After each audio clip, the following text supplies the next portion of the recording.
Today we celebrate the great blessed Jacopone da Todi, born in Italy, became a successful lawyer, and married a pious, generous lady named Vanna.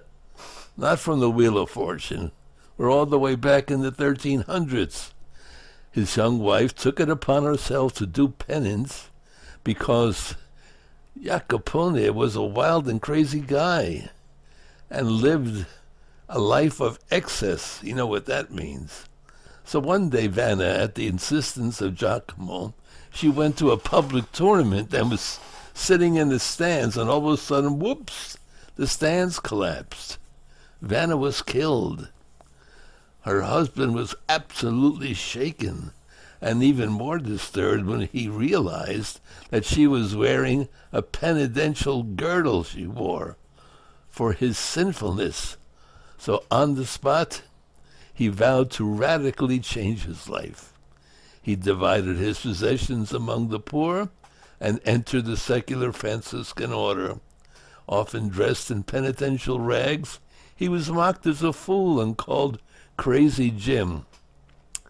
After 10 years of such humiliation, he asked to be received into the Franciscan order, but because of his reputation, he was initially refused. He composed a beautiful poem on the vanities of the world, an act that eventually led to his admission to the Franciscans. He continued to lead a life of strict penance, declining to be ordained a priest. Meanwhile, he was writing popular hymns in the vernacular. He suddenly found himself a leader in a disturbing religious movement among the Franciscans. The spirituals, as they were called, wanted a return to the strict poverty of St. Francis, and they had 2 cardinals on their side. These 2 cardinals, though, opposed Celestine's successor, Boniface VIII. So at the age of 68, guess what? Jacopone was excommunicated and imprisoned. Although he acknowledged his mistake, he was not absolved and released until Benedict XI became Pope 5 years later. He accepted his imprisonment as penance and spent the final 3 years of his life more spiritual than ever, weeping because love is not loved. It was during this time he wrote the beautiful, beautiful Latin hymn, Stabat Mater. You don't know Stabat Mater? I'm sure you do. Let me translate it for you.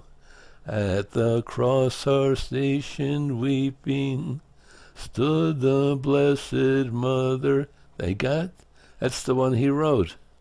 So on Christmas Eve in 1306, he felt that his end was near, and he was in the convent of the Poor Clares with his friend Blessed John of Laverna.